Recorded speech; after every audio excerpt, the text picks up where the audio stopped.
Fala galera, beleza? Vini novamente aqui para mais uma aula de odontologia e na aula de hoje nós vamos falar de um tema de farmacologia.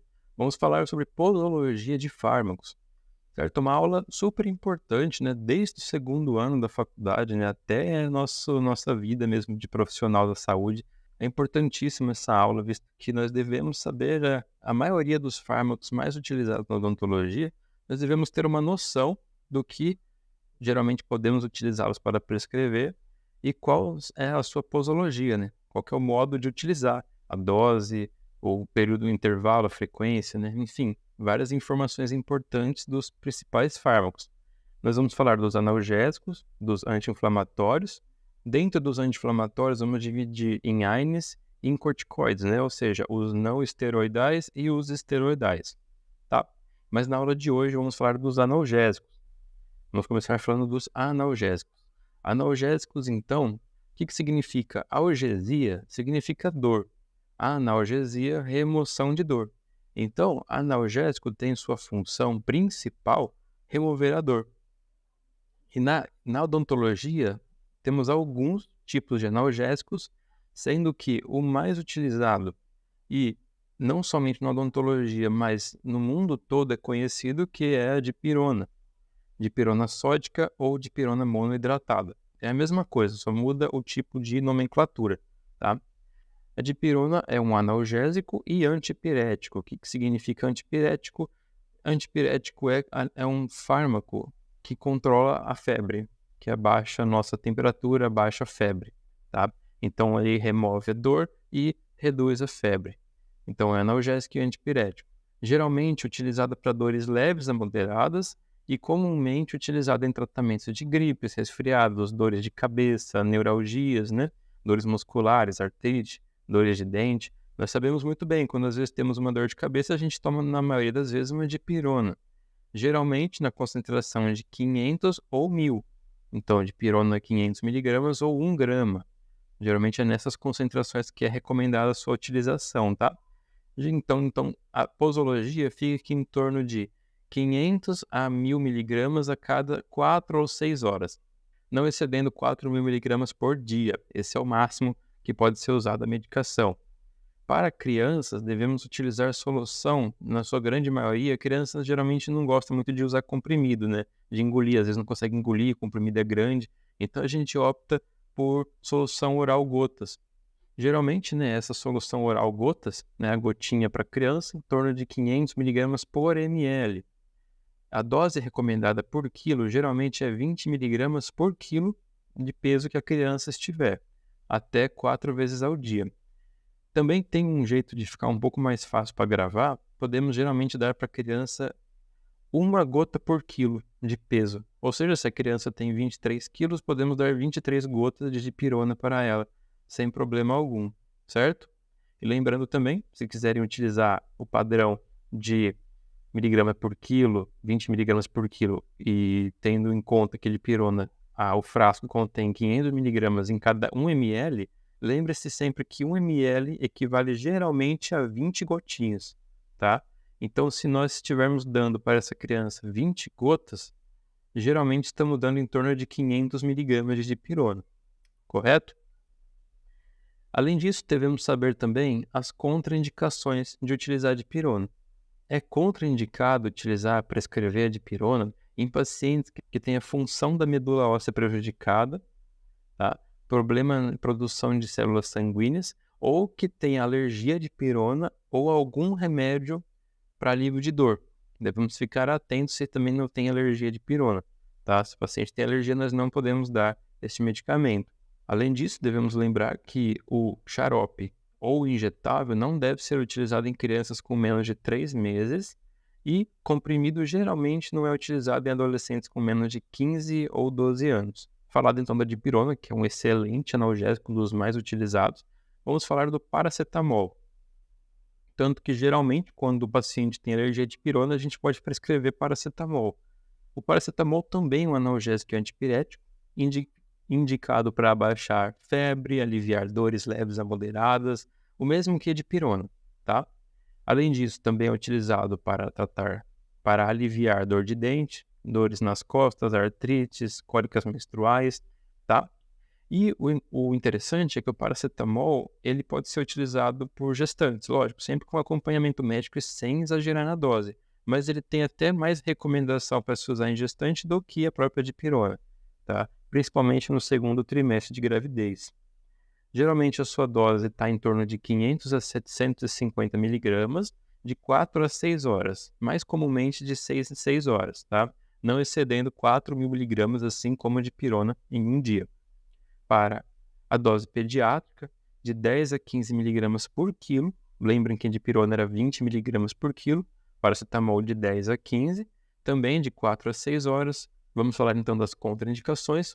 O paracetamol não deve ser utilizado por pessoas que têm alergia, assim como a dipirona, tá? O paciente que tem alergia a paracetamol não deve utilizar, porque vai causar uma reação alérgica, podendo até mesmo levar o paciente à morte, né? Ou um choque anafilático.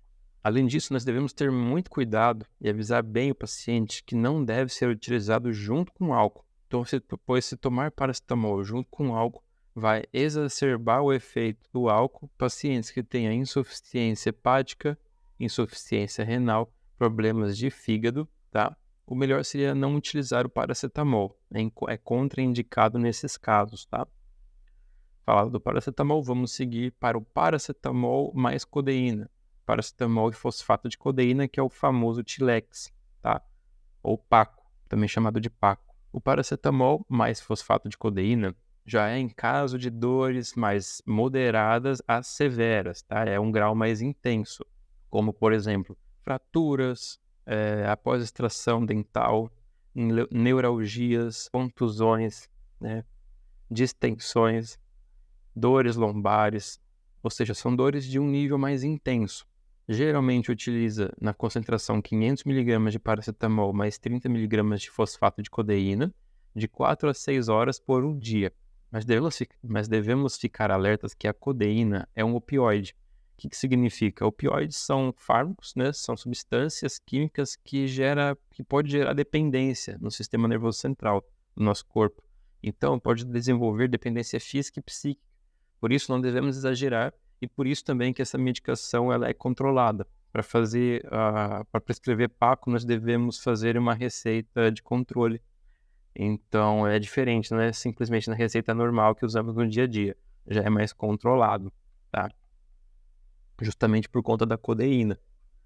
É um excelente analgésico, né? Mas devemos utilizar com precaução por conta disso. Além disso, as contraindicações para paciente que tem alergia ao paracetamol ou à codeína ou a outras substâncias que estão presentes no fármaco. Para crianças abaixo de 12 anos, é contraindicação de utilizar esse remédio, tá? E também em gestantes ou lactantes, também é contraindicado, tá? Existem também outras contraindicações, mas eu coloquei mais as comuns aqui, certo? Como todos os fármacos, se vocês lerem a bula, vai ver que existem muitas contraindicações, muitos avisos, né? Precauções antes de utilizar o fármaco. Vamos seguir, então, para o penúltimo. Então, nós vamos falar de 3 opioides. Já falamos do primeiro, vamos para o segundo opioide, que é o cloridrato de tramadol, também conhecido como tramal. O cloridrato de tramadol também é indicado para dores intensas a severas, a dores graves, né? Assim como o Paco. Também é um opioide, por isso podem desenvolver uma dependência física e psíquica. Então devemos utilizar somente em casos extremos, quando há necessidade muito desse remédio mesmo, e fazer em receita controlada, tá? Uma receita de controle. A sua dose é de 50 a 100 miligramas a cada 12 horas, ou seja, é 2 por dia somente, tá? Caso seja necessário, caso esteja com a dor. E em crianças, gotas de 100 miligramas por ml. Vamos falar das contraindicações. Também, igual ao Paco, é contraindicado para pacientes que apresentem alergia ao tramadol ou a outros componentes, né, da fórmula do fármaco.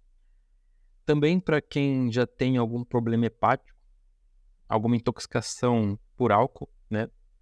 Pacientes que estão em tratamentos com inibidores da AMAL, ou seja, o que seria? Pacientes que utilizam antidepressivos, por exemplo, é um exemplo de inibidores da AMAL, né? Pacientes que foram tratados nos últimos 15 dias, pelo menos, com este fármaco, para não gerar essa dependência desse fármaco. E também em pacientes que tenham crises epiléticas, que não estejam passando por tratamento, já que este fármaco, né, um opioide, vai interferir lá no sistema nervoso central. Então é importante, né, reduzir, não utilizar este fármaco. Vamos seguir então para o último opioide e o último dos analgésicos dessa aula, que é o sulfato de morfina.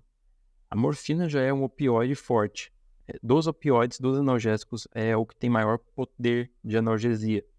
Porém, é um opioide como os outros e também pode desenvolver dependência física e psíquica.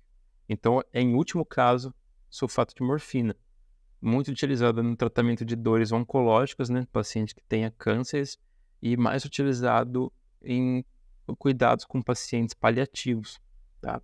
Infelizmente, nesses casos, não é um fármaco que iremos prescrever muito em consultório, mas existe também essa opção, geralmente na sua dose em torno de 10 a 30 miligramas a cada 4 horas, tá? Conforme necessário. Em criança, geralmente utilizando solução oral gotas, geralmente de 0,1 a 0,5 miligramas por quilo de criança. Mas lembrando que em casos extremos utilizar em crianças esse medicamento, já que ele é contraindicado para menores de 18 anos de idade. Somente em casos extremos de extrema necessidade, que não seria um caso que nós provavelmente iríamos receitar em consultório odontológico. Mas mesmo assim fica aqui o exemplo para vocês saberem que existe também a morfina, mas é raramente utilizado em consultório odontológico, tá?